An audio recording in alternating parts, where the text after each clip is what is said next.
it's American. Israel is American.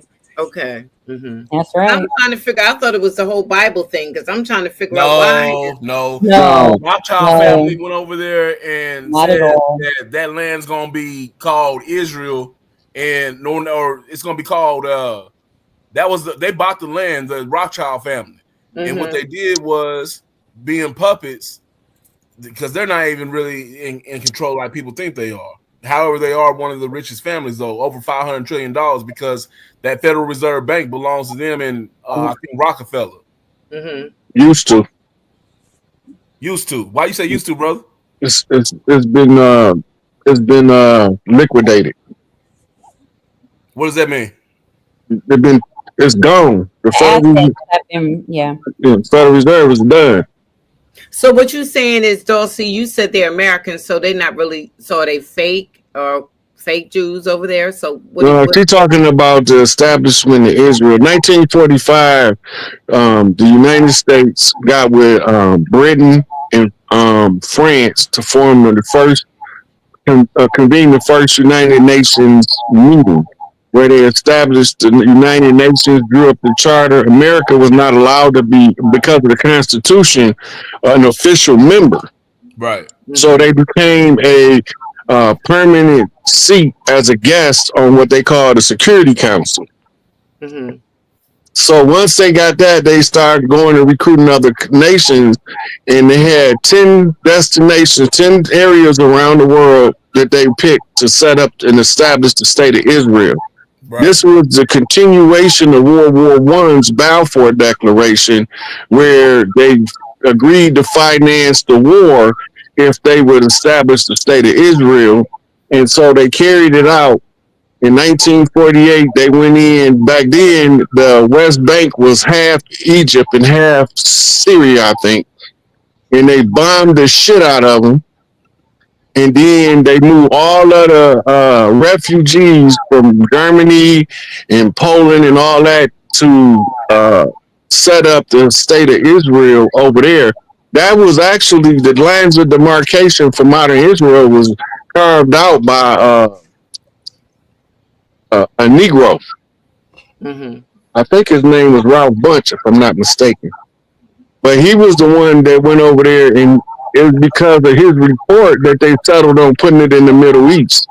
But it was 10 different locations, and they all listed online. You can look them up. That was potential sites for the state of Israel.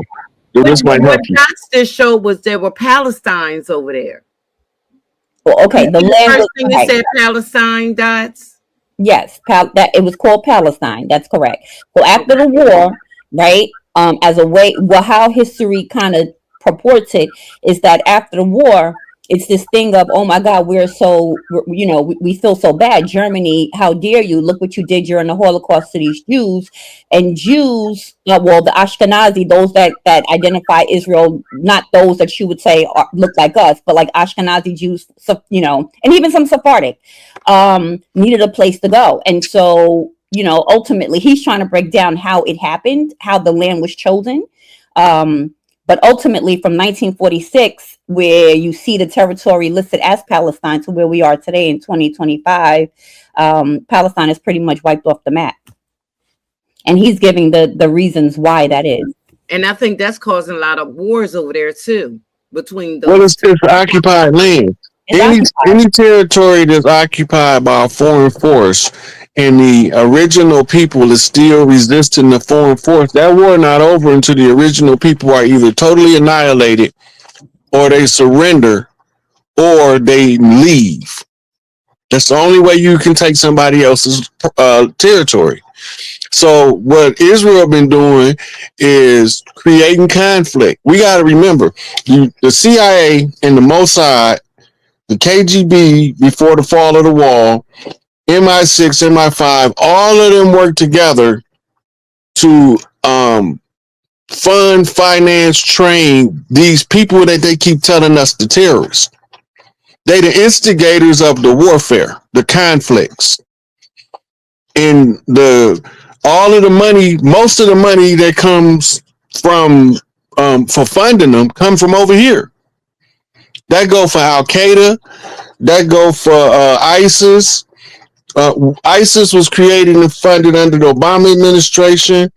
Then you got Hamas was created and funded by the Mossad to try to replace the PLO.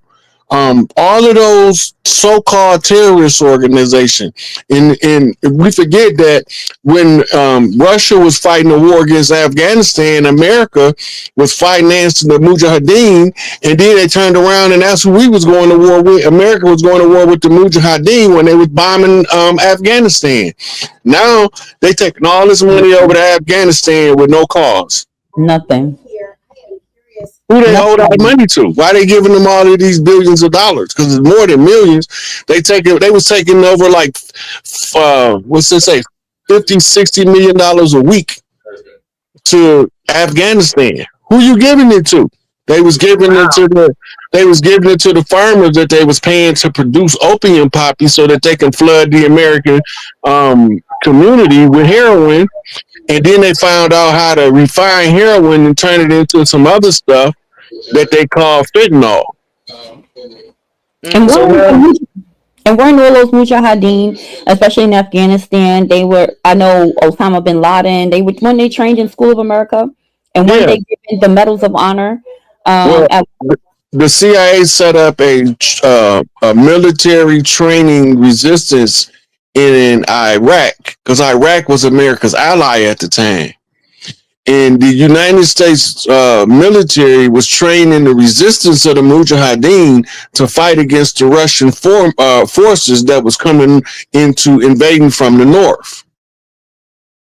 Right? See, they were struggling and fighting for a pipeline, or oil pipeline from Uzbekistan to the Red Sea. And that's how Kuwait got caught slant drilling into Iraq. That caused the Iraqis to bomb Kuwait in the first Gulf War in 91. Right? And because Hussein had put a hit out on the old man Bush, his son got to be president. He wanted some get back. He hooked up with Dick Cheney, executive of Halliburton, because he was going to get all of the rebuilding contracts to make him hundreds of billions of dollars in the reconstruction of the infrastructure of Afghanistan and Iraq post-war. All of them was in on it. That 9/11 shit was an inside job 100%. That's right. Yep. Yes, Rob, what do you think about all these different people like George Soros? And what was the person that that had something to do with the vaccinations? I cannot think of his name. Fauci. Fauci. Now, and what's going on with him and Bill? No, what's his name, y'all? Y'all know him tomorrow. All of a sudden, people online now saying they enemies. The rich guy. Gates. Come on. What's his name? You talking about Gates? The one? No, not Bill Gates. The other one. The one that got the little boy that's supposed to been saying all the stuff in the office. Oh, I can't call his name. Elon Musk. Elon Musk. So what do y'all think about the different people that's now in office that got a lot of control? They said Elon Musk is just as powerful as he is. That's what they're saying online. Listen, Elon Musk got a bone. Elon Musk is doing everything he can to rebel against his father. See, if y'all know how the pale face operate, because I grew up with them, and the sons, for some reason, always got to try to conquer their father. That's like a way they wired, especially when they rich. I grew up around poor ones and rich ones and middle class ones. The rich ones, they trying to conquer their father. Elon Musk take on that personality trait. He don't agree with his father's participating in the apartheid regime in South Africa owning the emerald mines. That's where their money come from. He took his cut of the family fortune, left, and got into tech and finance. That's why he ended up with PayPal and all that stuff. And so his father want him to be instrumental in the New Boer movement to reclaim South Africa from the South Africans. He didn't want no part of it. That's why he in America. And so when he come over here, the billionaires hang out together. He meet Trump and they hit it off. Elon Musk, he's restricted. It's only so much stuff he can do. But whether it's Elon Musk, whether it's Donald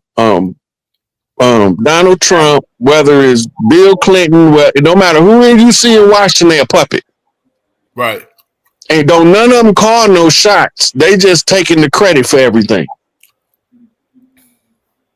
Yeah, well, I mean, you don't think that Elon Musk put a lot of money up to help Trump win the presidency? I bet he did. He didn't need to though, because he was gonna win regardless. Right. But he probably did give him a whole ton of money. But that ain't why he got his position. He got his position for his skill set, what he know how to do. Right. He know how to run down them lost dollars. So do you think it was right for him to put Fauci in? You know, Fauci. Who? Fauci and because he ain't giving no. He ain't just giving no. This after this election, he ain't put Fauci nowhere.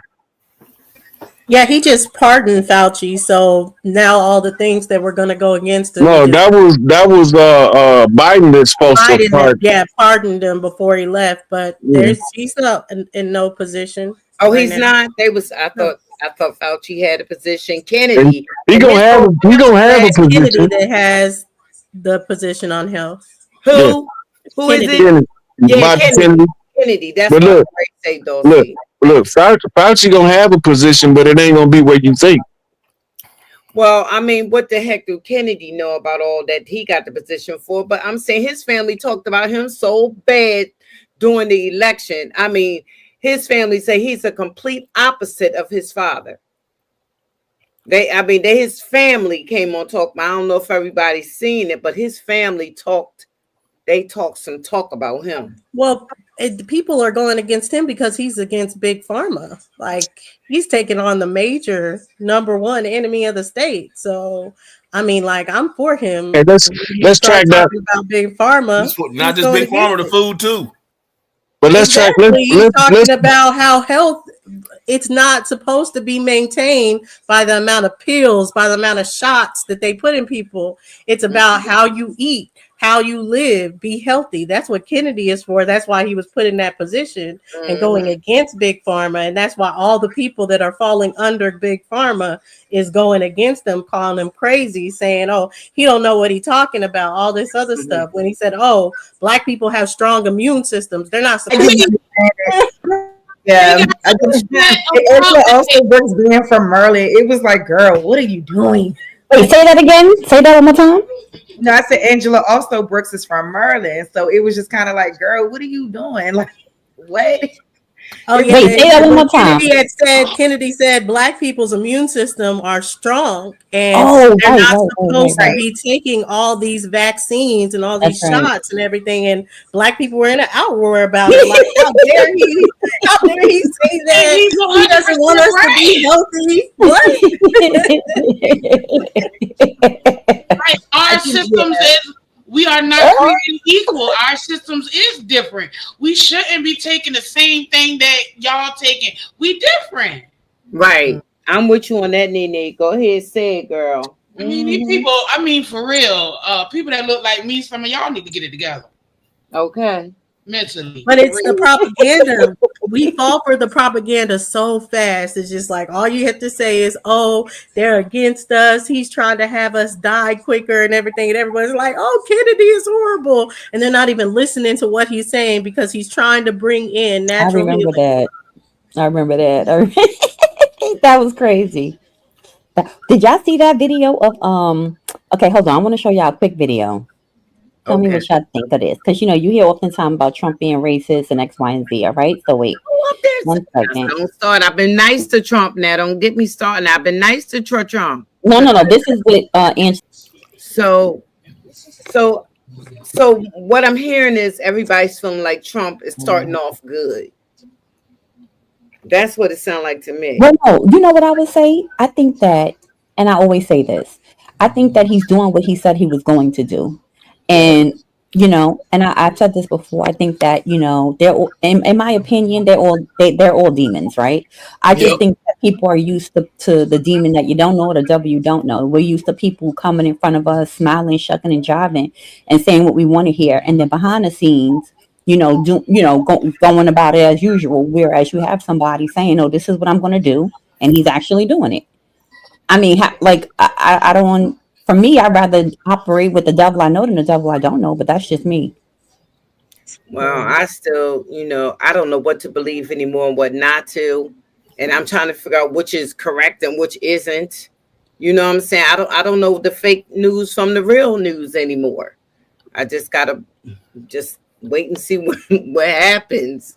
But I'm Because not going to operate in fear. But I think also I'm not going to operate in fear, and I'm not going to act like, oh my God, the world is falling. Oh my God, the next 4 years are so dangerous. Oh my God, listen, we have gone through how many centuries of hardship, of yeah, war upon us. I mean, this has been our life. If nothing else, we are survivors. So I don't fear anything. I don't think the next 4 years are going to be any worse than they have been, in my opinion, than hmm what than what our people have gone through for centuries. I mean, we right, bred for this. Life goes on. absolutely. I can say I like the stuff that he's doing. I don't see any bad that he's done, and I can't say that there's something that I'm opposed to right now that he's doing so far. But this is just the beginning, I guess. As time will tell, but so far so good. Mm.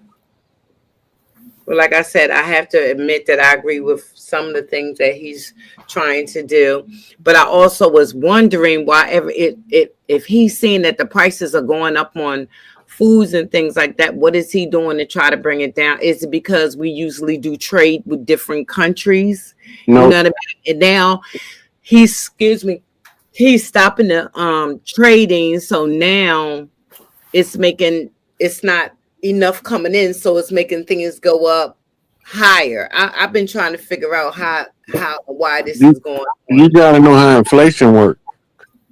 Inflation is predicated upon a number of dollar notes in circulation in relation to the amount of money that is being spent.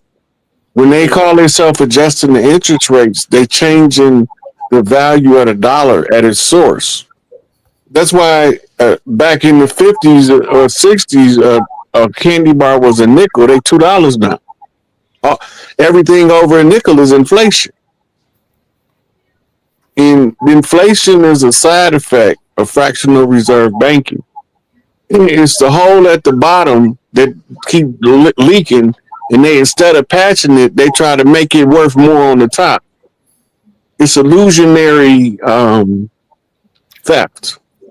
Your Mm-hmm. money being stolen from you through a nutrition model that gradually creeps up, and before you know it, you broke. Yeah. Yeah, I understand a little bit, but I'm just saying, how's he gonna fix it? First, you got to find out where the money going. That's what the audit says. You got to know where the money going in order to stop the leaks. Instead of nobody ever tried to stop the leak, they only just opened up another pipe. That's why you got all of these different agencies getting all of this money for foreign aid, and they sending money around the world. That's so that the dollar can circulate globally to give it an artificial value. The US dollar is a fiat note. It doesn't have anything backing it Nothing. but air. Yep. Since 1933, but that they got rid of the gold and silver standard. But I know you were saying this before, Sister Freedom, about inflation and saying, is it the American First policy that's causing it? But inflation had already been out of control. I mean, like we were experiencing $20 for eggs during the Biden administration, so inflation was already out there. So it's true what Rod is saying about the eggs, but what you were saying as far as with the international thing, the problem is that when we had our products and we're going to try to get our products imported into different areas or different countries, they're applying a tariff on our products. They're making us pay Mm-hmm. for our products to be anywhere else, but for their products we weren't making them pay anything. We're just taking their products in and everything and that's what was shutting down our factories here, Right. us making things, different things like that. So that's a major problem because if you aren't supplying people with jobs here, but you're still increasing inflation, how is that going to help with consumer spending? They don't have the money to spend. So what he's saying is now that we're going to start applying tariffs first off to say, hey, no, if you want to sell your goods here, there is going to be a tariff applied to you. And as well, he's saying there's going to be tax cuts if you start your industry back here and it's American made. So that's not what's causing inflation. That's something he's trying to do to combat. Mm-hmm. And if everybody has noticed, I don't know if I think this is nationwide. Okay. Taxes went up, everybody's mortgage went up, all this, it just seems like instead of things going down, they all went up. But also, we got to remember because we're globally interdependent, right? So we forget that other countries in the world have been dealing with terrible economy, high inflation for decades now. It's going to have an effect, right? We don't operate in a nucleus. We're globally interdependent. That's important to remember as well. But see, the Trump model forces us to do first domestic work before we trade overseas. Like, for instance, General Motors, Ford, Chrysler make the cars. It's going to be so much cheaper to buy a domestic-made car that you ain't going to even want a Volvo unless you were a trillionaire. Mercedes-Benz, Infiniti, a Lexus, all of those cars are over here from what we call free trade agreements. The European models come through the NAFTA, North American Free Trade Agreement, where I don't know why they call it that, because most of the trade that they was giving concessions to was in Europe under the European American Alliance. What they call that? NATO, right? But they call it the North American Free Trade. It was supposed to only be Canada, United States, and Mexico that don't tariff each other. But the benefits of that leaked over to other places too, because they started using it as a precedent to allow them to give other people concessions. So now you got Japanese in the Pacific Trade Agreement, and the Chinese and the Koreans and the Vietnamese is making a killing on us because they're killing us with the labor force. So all of the American business started trying to get a factory over there to get their products built over there because the tariff coming back in was worth them to support the slave labor. It's the same with cars built in Mexico that's to be sold in North America. They moved all those plants, Ford, Chrysler, GM, to Mexico to get that cheap labor so that they don't have to pay the worker in America. And this is only possible through taking the tariff off foreign goods while they still taxing and tariffing the goods that we export. Then you have other stuff going on with the farms. Like they got more farmers paid not to farm than they actually have farming. That's in order to use the GMO model to mass produce nutrition depleted food at an alarming rate in order to feed a whole bunch of people. You're filling their stomachs up, but you're not giving them no nutrition. That's what Robert Kennedy's job is, right? Speaking of Robert Kennedy, when you want to know why his family have an issue with him, you just backtrack. Where do their family money come from? The Kennedys, they come from mafioso. The Onassis is the other side of the family that came in under Jacqueline when she married Aristotle. He was the shipper, right? He had ships. And what do shippers ship for the most amount of money? Oil. So, of course, anything that interfered with the petrodollar, because America's dollar was only secured by its ability to maintain Aramco and OPEC currency standard as the standard of trade for oil. Now, when we talk about third world countries and other countries, you look at it like you could take $100 to Mexico and you might get 2,000 pesos. And them 2,000 pesos, you spend up, buy up a whole bunch of stuff over there and cash in, then they give you back a couple of dollars, but you got $3,000-4,000 worth of goods for a little bit of American money. That's because of the inflation of Mexico. There's no reason the people of Mexico need to be poor, but they're not allowed to trade in their goods from the Mesoamerican War and being put on a embargo. They're not allowed to trade oil on the national world stage, but they produce just as much oil as the Middle East. So we rather ship the oil from the Middle East than let Mexico get some money just on the south of the border because they're too close. It's all kind of dirty dealers playing this game, and we not understanding the game, so we can't even play. We could just talk about the people that play it. We not understanding the game. Ding, ding, ding. Rod, what do you think about when they say we're $40 trillion in deficit? And what do you think about that national deficit? The deficit is only a year's loss, and they got a national debt that's the carryover from all of the losses of previous years. They owe that money to us. That's what the debt is. The debt is to us, the tribes of the land, us. They owe it to us. They got to keep a record of everything that they're doing, so when they give it back, they got to have an accounting of where the money went. Right? You can pull out an almanac. Most people don't know this. You can pull out an almanac and you can look at any country in the world and you can see how much money America give them in economic aid. And then you can look at how much they put back into the country from all of the countries they finance around the world. And then you do a comparison to how much they actually use over here. And you're going to be so pissed off that you say, well, why is they sending all this money around the world when we need to be taking care of home first? That's because they don't belong here. They not us. They don't belong on the land. They just here occupying our territory, and they're using our land and the resources of this land as the bank that they got a bottomless pit to, because we ain't never been poor until they came over here. We didn't know what poverty was. We didn't know what prison was. They brought all that with them. That's all military orchestrated by a foreign military agency. The president ain't who people think he is. He's not a civilian leader. He's a civilian elected leader of the military. Only thing he's in charge of is the military. Everything he doing every executive order is a continuation of a martial law that was declared years ago. That's why they can't overturn most of his orders, because they're in the continuation of martial law.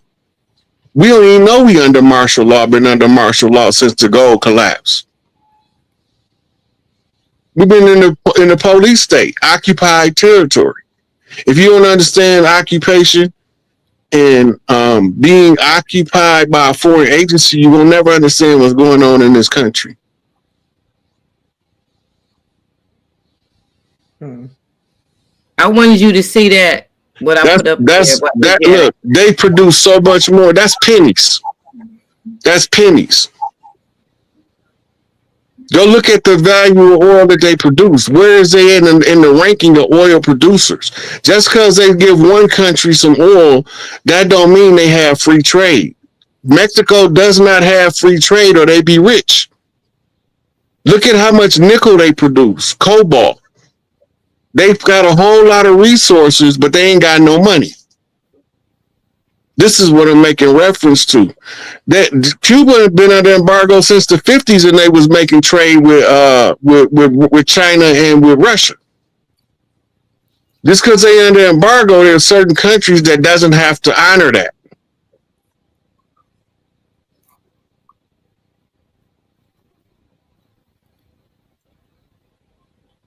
So I guess Trump said, not no more. We ain't giving nobody nothing. Because I know he was, I think Dulcie was saying that he ain't completely cut, or was it Dots? I can't remember, but I do remember hearing the president of Africa or somebody high up in Africa saying that he cut them off, but it's showing them they have to be strong now.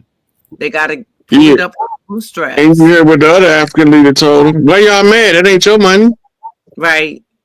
Y'all got y'all own money. It just opened you up. Then he said the majority of the stuff they was doing was running off American money. America was helping Africa, like really helping them. They was probably throwing some money into some despot's pocket to overthrow a righteous dictator a righteous leader like Patrice Lumumba. Look, when people are in poverty, it's like being trapped in a trap. A dog will bite his leg off to get free. If you got a person in the country that's fed up and he got leadership capabilities, and then you got somebody that's moving into the top, and you can give him the resources to overthrow him, you're going to establish a coup every time. America didn't finance more coups around the world than any other country in the last 50 years. Not only coups, assassinations. Look, it's not a coincidence that as soon as the 25-year moratorium on state sanctions assassinations was lifted, the first person head of state to die was Laurent Kabila, because he was establishing and working with Gaddafi to establish an autonomous system over there. They never wanted any of those countries to be free, and they don't never want us to know that this is our country and we supposed to be trying to establish our own stuff over here. They want us to keep fighting from the bottom like we don't know where we belong on the land. Yeah. Because that's the system. Yeah. It's designed that way. We keep looking at this stuff like it's not designed this way. And they be like, oh, ain't nobody in America supposed to be homeless. Bullshit. Right. Bullshit. The American system is designed to create homelessness, so you would have never had sharecropping agreements. That's right. You would have never had squatters' rights. All that is to facilitate somebody displacing and making the people from the land homeless in order for them to occupy their territory. It's making everybody believe that, making all us believe that we everybody is from Africa. Right. There you go. That's to disassociate you from the land. Because if you think you from Africa, you ain't gonna feel like you have a vested interest, and it'll minimize how hard you're willing to fight for this over here. Right. Exactly. If the victors tell the story, he gonna tell the story in the way that's gonna keep him in power the longest. Yeah. That's exactly what they did and what they trying to do. And if anybody falls into it, I explain. I have these conversations. I make sure I do every single day with different people. Because this is your land right here. This is, you're saying this is the land for black people right here, African. This is our land. This is our land. Okay, I'm talking about American. I'm talking about American copper people. However, you do a DNA test, it's gonna send you right back to Africa. Oh no, that I don't. Okay. Let's deal with the DNA test. Yeah. Let's deal with the DNA test. The people that made the DNA test wrote in the fine print. All kind of different DNA tests, though. I know what you about to say, Rod. And they say they for entertainment purposes only. The only DNA test that's accurate is like nuclear family. Like you could tell who a parent and the child is, but you can't tell who a great-great-grand is. The markers won't show up because there's too many variables to choose from when you get past like 4-5 generations. That's true. Now they gonna tell your second, third, fourth cousin at most. Look, Henry Louis Gates when he was doing it can't connect you to anyone dead. It can only connect you to two living people. But between I did two my living genealogy. I ain't see no Africans in it. But look, Henry Louis Gates said this. He was doing Oprah's, and he said, "Who believed that you could spit on the swab and tell you who a tribe of yours is on the other side of the world?" He told his partner in the lab that when Oprah said she was Zulu, he said, "We're making it up as we go anyway. You might as well make her Zulu." Before we migrated Sharice was trying to bring. That's a fact. Why do you keep Wait, what'd you say? Wait, what'd he say? Before we migrated anywhere on the planet, we were all in Africa. That's bullshit. Before we migrated anywhere on the planet, we was all over here. They told us the story in reverse. Nah, man. You don't have no proof of that, though. You just speaking what somebody else said. Yeah, it's a belief. So it's okay for him to believe those things. But as far as when it comes to actual, facts that are being brought up for you, I know you're going to go from one thing to the next once it's debunked. But you started with the DNA, and Rod is absolutely correct as far as what DNA can and cannot do. It cannot place you against land. It cannot tell you what tribe you're associated with. It can only connect you amongst living people. That's the only thing that DNA can accurately do, and it can only do that up to certain generations. So once it starts getting to 6 to 8 cousin, different things like that, it gets real sketchy. They don't know. They're like, oh, it will even say 0.0 of the DNA, not sure. They don't know what side of the family it is or anything because it's getting less accurate the more distance you're having. Right. So what you're going for is what people have taught you, the belief sides of it, that is entertainment only, to be like, okay, now we have this foundation of something that's true, and now I'm just attaching things that are entertainment only. But a DNA test will also say, oh, you like taking a lot of naps, you like running or anything like that, and all that's entertainment. That's not something that's accurate scientifically that they can look at your DNA and say, okay, I can tell you like to run.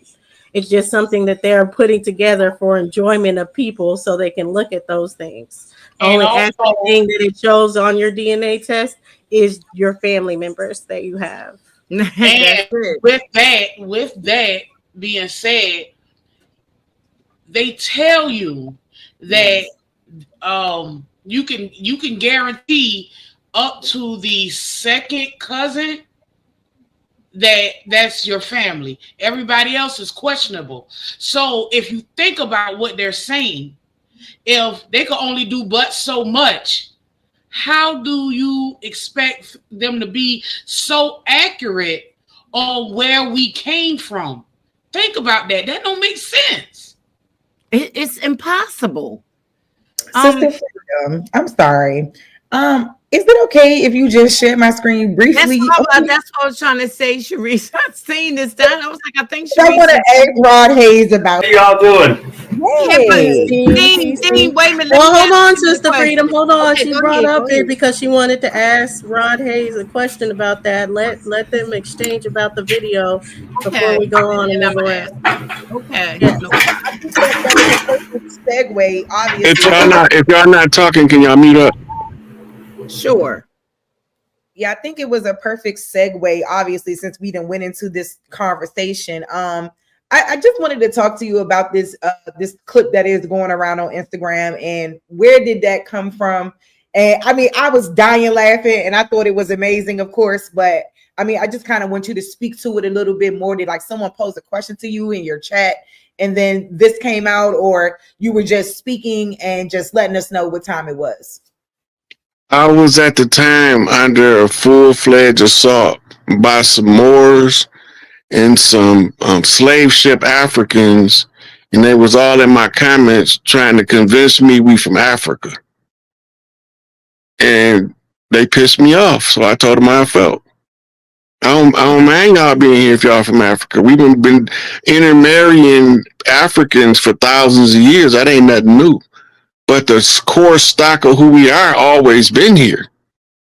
That's what people keep neglecting. They thinking that, first of all, the people all over the world, you got different skin color, different hair textures, but the original people all over the world was melanated, curly haired, and kinky haired people.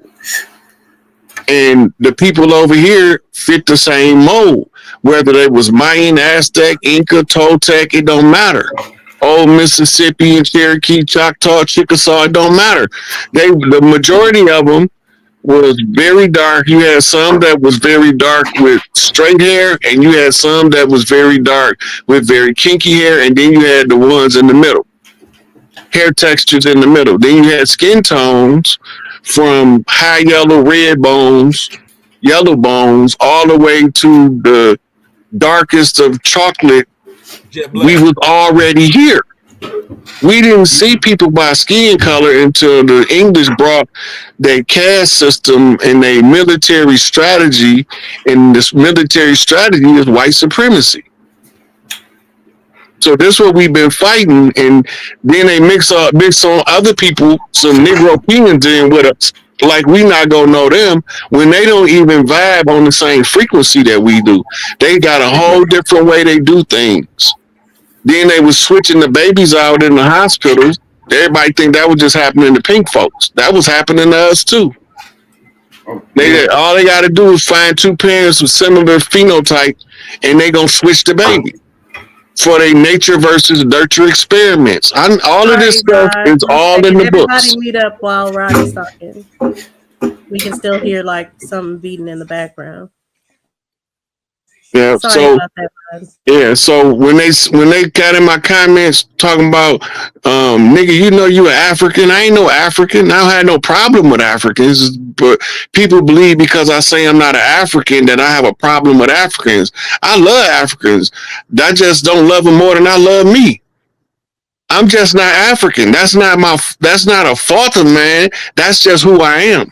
And African people been telling me the whole time that the people saying we from Africa lying to us. So now my ancestors, my elders, and the people in my family and family friends that's age, they all been telling me the same thing. We ain't from Africa. Africans telling me ain't from Africa. Now I go into these educational systems and these brainwashed Negroes keep trying to convince me I'm from Africa on a ship. And I know good and well when I touch that Mississippi clay dirt, I ain't never felt nothing like that. I know I belong there. And that's what that was about. I ain't never hear. I'm still waiting. I'm still waiting for a continental African, right, to tell me which of their family members were sold in the slave ships across the Atlantic Ocean. That part. And once I hear that, then I can understand. But I have yet to find one. And I always ask people that. I always say, find me one authentic African ancestor in your genealogy, in your lineage. Please show me one. Please. Well, some people can show one, but it ain't a whole lot of us. Then they not us. The information that they get about the slave trade came from America. It's an educational doctrine written in Notre Dame University. That's why the slave ship blueprint is the blueprint for the cathedral. It's the perfect overlay. I was just getting ready to bring in the Vatican. Go ahead. You got it. It's a perfect overlay. Notre Dame's cathedral that caught on fire, I think it was in 2018, 2019. It caught on fire. The blueprints for the slave ship, I'm going to show you the blueprint because some Hebrew Israelites just gave me some papers to try to convert me into being or recruit me into their little, what did I do with that paper? They were trying to convert you. And you know what else? When the slave trade was supposedly taking place, it wasn't even called Africa. It wasn't even called Africa at that time. So I don't even know. I don't even know how they getting that half the stuff. You can tell us all just like made up history, so you won't be able to, say that you have a part of this land. That's why at first, if that was the case, we would have always been called African Americans, and that wasn't the case. We were called Negroes, we were called Coloreds, and whatever Indians, whatever tribal names we had, way before we were called anybody's African Americans. And here's another thing. You see that slave ship right there? Well, let me see. Yes. Yeah, the same model. Fake. That's fake. This is the overlay of the blueprint to the Cathedral of Notre Dame. I mean, it's a perfect overlay. That's not no accident. But the issue is what I ask people all the time. I was talking to Natural Tahuti, and I asked him a question. I said, listen, you see what Rod just showed? I'm telling you, it is impossible for 90 days for somebody to be laying chained up on a boat with, and I'm going to say this, poop, pee, and spit up. Okay? You go, after a while, after 3 or 4 days, you're gonna start getting bed sores, okay, from laying on some hard wood. Who was going down there cleaning up all that? You see how close them people were? How they make it look? Yep. But see that when I asked that question, they all got mad. One dude came on Sonetta Chief told me they had a drainage valve at the bottom of the ship. I said bullshit, because nowhere in the blueprint do they show the drainage valve. And listen, they go so much as to say, I said, well, how did all these people get over here from Africa? From Africa, how did thousands and thousands and hundreds of thousands of years ago, the people, you know, somebody said they walked over during the ice age. I said, when you ever heard of Africa being in ice? That don't even make no sense. They walked over. So, okay, if they walked over when it started getting cold, they start feeling the cold over here.